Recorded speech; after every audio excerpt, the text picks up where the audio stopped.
जो प्यारा है पढ़ने में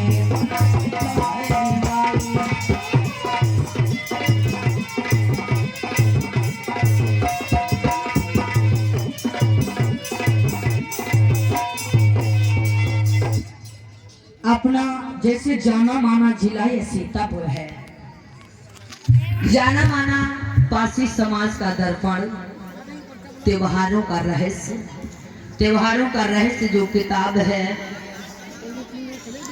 तो उसमें त्योहारों के बारे में सब दर्शाया गया है कि कौन त्योहार कब और कैसे बना।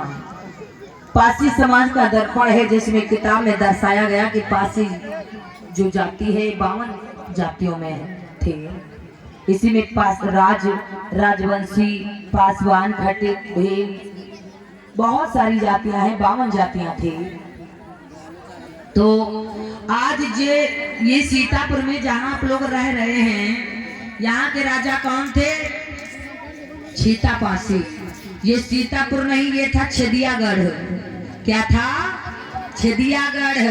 आपका जिला ये छेदियागढ़ था। छेदियागढ़ से ये छेदियागढ़ था। छेदियागढ़ के राजा थे कौन? छीतापासी। तो धीरे धीरे छीतापासी के नाम पर पड़ा क्या? छीतापुर। अब छीतापुर से हो गया सीतापुर, जो महाराज छीता की रानी थी चंदा, बहुत ही सुंदर थी। और यहाँ पर आक्रमण करने वाला कौन था? कन्नौज के राजा मेरे भैया। तो इधर ये सीतापुर की ये चर्चा है। लेकिन ठीक जैसे सीतापुर छेदियागढ़ था, यहाँ के राजा छीतापासी थे, तो ठीक इसी प्रकार से लखनऊ जिला जो है बादशाहों का शहर, लखनऊ जिला को भी बसाने वाले लाखन पासी हुए। बीरा पासी, सुहेल देव पासी, छीता पासी, लाखन पासी, हिरण्याकश्यप पासी, राजा बलि पासी सब हुए। तो ठीक इसी प्रकार से जो हरदोई जिला है, हरदोई का नाम था हरिद्रोही। अब हरि जानते हो किसे कहा जाता था? हरि माने विष्णु, द्रोही माने होता था दुश्मन। बताया गया कि हिरण्याकश्यप जो थे उनके एक भाई का नाम था हिरण्याक्ष। हिरण्याक्ष का वध उन्होंने किया था, इसलिए उनको दुश्मन मानते थे। तो हरदोई का नाम था हरिद्रोही। यानी यहाँ पर जो है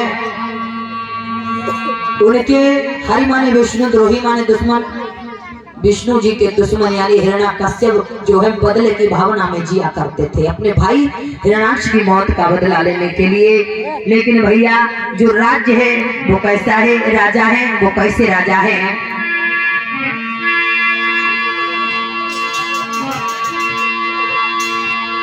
कि वीर बड़ो बलवाना, भैया कुर्सी डाले, कि वीर बड़ो बलवाना, हमको सरदार सुनो मेरे भाई।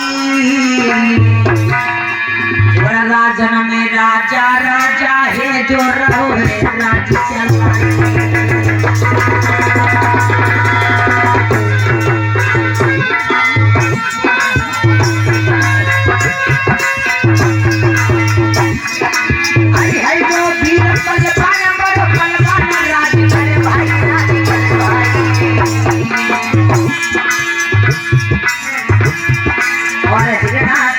राजा रे जो रहे राज्य चलाई।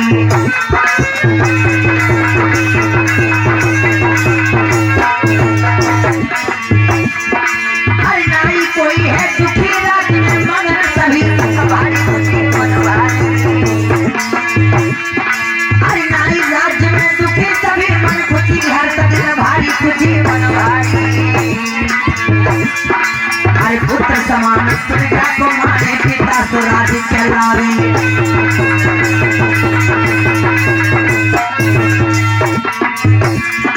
अरे पुत्र समान पिता को माने, अरे पुत्र समान प्रजा को माने पिता से राज्य चलावे।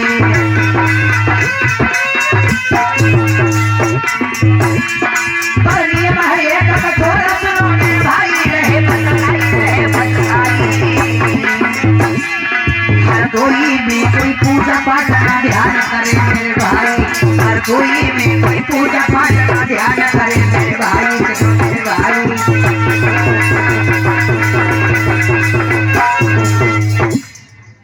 जो हरदोई है, हरदोई के महाराज हिरण्याकश्यप बड़े ही वीर, बड़े ही बलवान, बहुत ही अच्छे राजा थे। अपना ध्वजा पूरे हरदोई में लहराए थे कि सभी लोग महाराज हिरण्याकश्यप की जय जयकार करते हैं। पिता समान राजा प्रजा को पुत्र समान देखभाल परवरिश करते हैं, किसी प्रकार की कमी नहीं होने देते हैं। पर एक नियम है हरदोई में, महाराज हिरण्याकश्यप किसी को खाना पानी और किसी भी प्रकार की दिक्कत नहीं है। पूरे हरदोई में सभी लोग अमन चैन की जिंदगी जी रहे हैं, सभी लोग सुखी रहते हैं प्रेम से। लेकिन इनका महाराज का एक नियम है। क्या नियम है कि हे मेरी प्रजावासियों, हे मेरी प्रजा के लोग, कोई भी पूजा नहीं करेगा, कोई भी भक्ति नहीं करेगा, कोई भी भगवान का गुण नहीं गाएगा, कोई भी आराधना नहीं करेगा। जिसको किसी का नाम लेना है, गुण गाना है तो मेरा गुण गाओ। मैंने आपको खाना दिया, पानी दिया, छत दिया, मान सम्मान दिया, आप सभी लोगों को हे प्रजावासियों मैंने पिता बनकर के पुत्र समान आप लोगों की देखभाल की है। इसीलिए पूजा प्रचलन ध्यान यज्ञ पूजा पाठ आदि भगवान भक्ति भाव ये नहीं, आपको गुण गाना है, चर्चा करना है हमारी। तो मेरे भैया ऐसा एक नियम है कि कोई भी पूजा पाठ नहीं करता है, कोई भी भक्ति भाव, कोई भी पूजा पाठ नहीं करता है। और जो करता है उसे महाराज दंडित करते हैं, क्योंकि वो अपना दुश्मन मानते हैं किसको, भगवान को, कि हमारे भाई का हम भाई को मारने वाले हैं। लेकिन आज मेरे भैया उसी हरद्रोही में आज जो राजा है हिरण्याकश्यप, ये अपने मंत्री को बुलाते हैं। कैसे भैया? जी महाराज, दरबार में आओ। आया महाराज। महाराज के चरणों में हमारा प्रणाम स्वीकार हो। आयुष्मान कल्याण हो। कहो महाराज, किस लिए याद किया? तुम्हें मालूम होना चाहिए कि कोई मेरी प्रजा दुखी तो नहीं है और कोई देवी देवताओं की पूजा तो नहीं कर रहा है। अगर कोई पूजा कर रहा है तो उस पे हंटर चला दो, उस पे मार लगा दो, खाल खींच दो उसकी। और मेरी अगर जय जयकार कर रहा है तो उसी में भलाई है। और तुम्हें जो हम काम दे रहे हैं ये काम करना है। और जाकर के बता दो कि प्रजावासियों से किसी को अगर कोई तकलीफ हो रही है तो महाराज के पास में जाओ। जी महाराज, जैसी आज्ञा। ठीक है, महाराज की जय जयकार हो, महाराज की जय जयकार हो, महाराज के चरणों में प्रणाम स्वीकार हो। खुश रहो, मंगल। आज जो मंत्री जी हैं, महाराज ने उनको बुलाया, महाराज ने मंत्री जी को बुलाया और मंत्री को अपने प्रजावासियों के बीच में भेज दिया कि जाओ मंत्री, कि हमारी प्रजा कैसी है, सभी कोई दुखी तो नहीं है, हमारे राज्य में हमारी कोई प्रजा भूखा तो नहीं सो रहा है, कोई निर्वस्त्र तो नहीं, कोई बीमार तो नहीं है, किसी की बेटी की शादी में किसी प्रकार का विघ्न तो नहीं पड़ रहा है, धन की कमी तो नहीं है। अगर कोई दिक्कत हो, कोई कमी हो, कोई तो हमें बताएं, हम उसकी मदद करेंगे। हमारी प्रजा दुखी नहीं होनी चाहिए। लेकिन किसी भी प्रकार के भक्ति भाव कोई भी नहीं करेगा। आज मंत्री जी यहाँ वहाँ जहाँ तहाँ पूरा गांव, पूरा क्षेत्र, यहाँ वहाँ पूरा राज्य भ्रमण करते हैं, देखते हैं, पर जिससे भी पूछते हैं सभी महाराज हिरण्याकश्यप की जय जयकार करते हैं। सभी लोग महाराज हिरण्याकश्यप की जय जयकार करते हैं। आज जब ये सब देखा है मंत्री ने, तो आज सबसे पूछताछ करके देख करके कि हमारे राज्य की माताओं बहनों भाई बहनों कोई दुखी तो नहीं हो। महाराज ने कहा अगर कोई दुखी हो तो हमारे पास आ सकता है, मैं उसकी पूर्ण मदद करूंगा और जो दिक्कत होगी वो समाधान करवाऊंगा। आज इस प्रकार से मेरे भैया मंत्री जी पता जता लगाते रहते हैं, लेकिन हुआ क्या,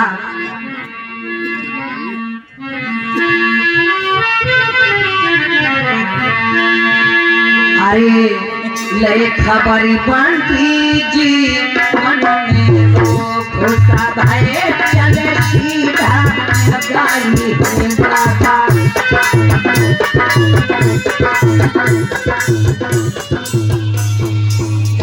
कोई नजर में दुखी तो नहीं भैया, राजा ने हमें दियो पठवाई है बहना।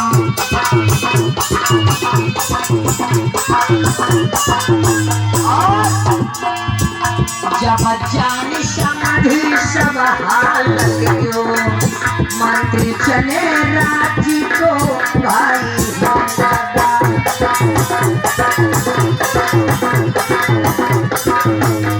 आज महाराज की आज्ञा का पालन करते हुए मंत्री जाते हैं, पूरे राज्य में यहाँ सूचना खबर देते हैं। खबर लेकर के आज फिर से वो चलते चलते महाराज के पास में पहुंचे हैं आकर, और सब हालत सुनो जैसे जानो है राजा सजी हो बतलाई है मंत्री।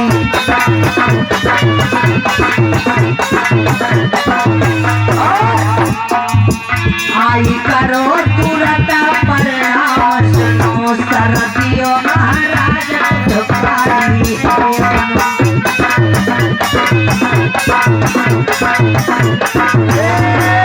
महाराज की जय जयकार हो, महाराज को दंडवत प्रणाम स्वीकार। आयुष्मान कल्याण हो, कहो क्या समाचार लाए हो? समाचार ये लेकर के आया हो महाराज, कहो। अपने राज्य में कोई भी दुखी नहीं है, कोई गरीब नहीं है, कोई भूखा नहीं है, हर कोई सुखी है, हर कोई आपका ही गुण गा रहा है, आपकी ही चर्चा कर रहा है, कोई भी भक्ति भाव नहीं करता, कोई भी किसी भगवान इष्ट जो किसी भगवान को कोई नहीं मानता, सब आपकी ही जय जयकार कर रहे हैं। आपके बारे में मैंने देखा और सुना तो मैं बहुत ही आज प्रसन्न हूँ, मेरा मन एकदम गदगद हो गया कि महाराज इतने अच्छे हैं कि ये प्रजावासियों में इतना प्रेम भाव जता रखे, सारी प्रजा आपका ही महाराज गुण गाती है। ठीक है मंत्री बोल। जी महाराज। मेरा इशारा कयामत का इशारा है, मेरा इशारा कयामत का इशारा है। महाराज हैदराबादी का राजा महाराज कहो। महाराज कहो। अपना राजकुमार, मैं आप तो प्रजा में ही व्यस्त रहते हैं, हाँ, लेकिन मैं आपके हित की एक बात कहना चाहता हूँ। बोलो, कैसी बात करना चाहते हो? आपके हित की बात ये मैं करना चाहता हूँ कि आपका राजकुमार जो युवराज है प्रहलाद, हाँ, वो बड़ा हो चुका है, तो मेरी यही इच्छा है। क्या इच्छा है? कि गुरु शुक्राचार्य के आश्रम में उसका दाखिला करवा दो, ताकि वो पढ़ लिख कर कुछ बन, जो आपका नाम रोशन करे, राजा महाराजाओं के घोड़ों में आए, सही गलत जाने समझे, उचित अनुचित क्या है सब जान पहचान वो करे। सही कह रहे। महाराज कहने लगे, हे मंत्रीवर, अरे ये तो मैं प्रजावासियों के लिए, मैं उनका ही देखभाल करते करते, ख्याल रखते रखते मैं अपने पुत्र के बारे में ही भूल गया। हे मंत्रीवर मेरी बात सुनो, जो हमारा युवराज प्रहलाद है उसे बुलाया जाए, जाओ बुला के लाओ। जाओ दरबार में पेश करो हमारे युवराज को। आज मंत्री जी चले जाते हैं, युवराज प्रहलाद को महाराज हिरण्याकश्यप के सामने पेश किया जाता है। अब जो महाराज हिरण्याकश्यप है वो अपने राजकुमार प्रहलाद का जो दाखिला करवाना चाहते हैं किसी अच्छे, बहुत ही बढ़िया, बहुत ही प्यारे गुरुकुल में, जहाँ पर कोई भी धार्मिक शिक्षा न दी जाती हो, सिर्फ ये अस्त्र और शास्त्र की विद्या दी जाती हो। पिताजी के चरणों में राजकुमार प्रहलाद का प्रणाम स्वीकार हो। आयुष्मान कल्याण हो पुत्र। जी पिताजी, मुझे क्यों याद किया गया? तुम्हें मालूम होना चाहिए, तुम काफी सियाने हो चुके हो। जी पिताजी। तुम्हें शिक्षा तुम्हें करना चाहिए, तो सुनो मेरी बात प्रहलाद। आज पिताजी कहने लगे, अरे बेटा मेरे सियाने हुई गए, अरे मन में हर्ष हमें भारी, पिताजी। अरे गुरु आश्रम में दाखिल कोई करवाए दे पास हमारी।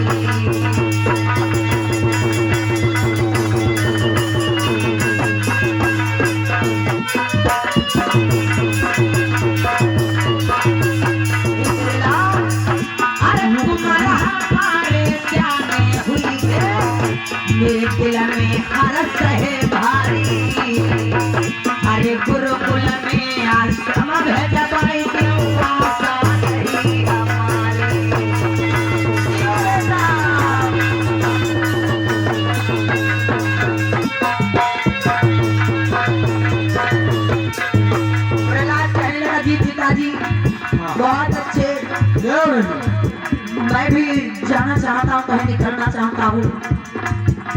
और हम महलों में ही रह रहे हैं, आपने कभी जिक्र नहीं किया मुझे भेजने का। मैं बहुत खुश हूँ आज।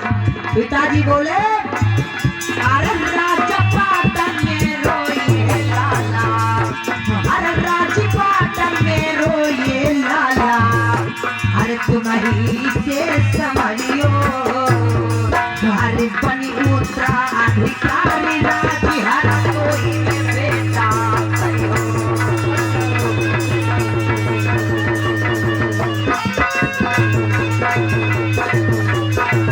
लेकिन बेटा सुनिए राजकुमार, अरे आज तक शास्त्र का ज्ञान कराना दिलाना, अरे ऐसे शास्त्र का ज्ञान कराना बेटा हम तुमको चाहे, पर धर्म ग्रंथ तुम भूल के आश्रम में पढ़ना चाहिए।